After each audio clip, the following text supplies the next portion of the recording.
Salut les gars, on est de nouveau sur le sentier dans la forêt de l'île de la Digue aux Seychelles. Je voulais juste ajouter un complément à ma vidéo.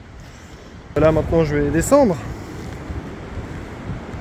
Du coup j'ai repensé à cette expérience de Seligman qui parlait de l'efficacité des psychothérapies, et à l'époque où tous les modèles psychothérapeutiques se concurrençaient. On voulait savoir mais quel modèle était le plus efficace. Donc Seligman a essayé de comparer tous les facteurs qui font que les psychothérapies marchent, et il en est arrivé à une conclusion étonnante, c'est que les facteurs spécifiques au modèle psychothérapeutique, que ce soit le modèle psychanalytique, cognitif et comportemental, systémique, etc., les choses qui sont spécifiques à chaque modèle ne comptent pas beaucoup dans le résultat de la psychothérapie. Ce qui compte surtout, c'est les facteurs communs à tous les modèles. Et c'est pour ça qu'il a parlé de la métaphore de l'oiseau dodo, comme dans Alice au pays des merveilles, où à un moment donné ils font la course de l'oiseau dodo, et comme tout le monde court en rond, il n'y a pas de premier, pas de dernier, tout le monde gagne la course en même temps, il n'y a pas de vainqueur. Donc les psychothérapies, c'est un peu ça. Il n'y a pas de vainqueur. Et ces facteurs communs à toutes les psychothérapies qui font qu'elles marchent toutes, c'est, si je me rappelle bien, l'effet placebo. Donc là on est tout à fait dans le pari de Pascal, où entre croire que ça va marcher ou ne pas croire, on a meilleur temps de croire que ça marche, comme ça au moins on a l'effet placebo, et puis on essaye.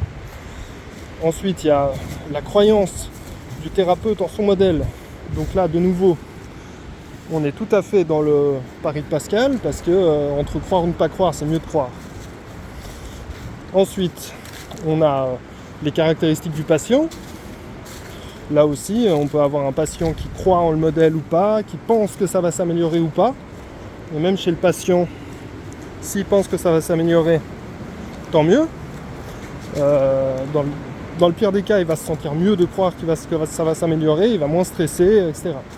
Même si ça ne s'améliore pas. Et puis, le dernier facteur, c'est l'alliance thérapeutique.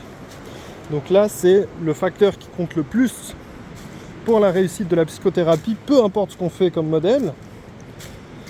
Et l'alliance thérapeutique, c'est la capacité du thérapeute et du patient à collaborer ensemble pour aller vers un changement, une amélioration. Ok ? Donc, conclusion de l'expérience de Seligman pour le modèle quantique de la psychothérapie cognitive. Entre croire ou ne pas croire qu'on peut envoyer une intention dans l'univers et que cette intention va nous revenir et nous amener le résultat qu'on attend, c'est mieux de le croire. Parce que dans le pire des cas, on sera juste dans les facteurs de Seligman, qui nous permettra de créer une bonne alliance thérapeutique avec son thérapeute, de croire en le modèle, d'être un bon patient et d'avoir l'effet placebo. Dans le pire des cas, et dans le meilleur des cas, on va avoir l'effet quantique. Du coup, je vous laisse, à plus et à bientôt.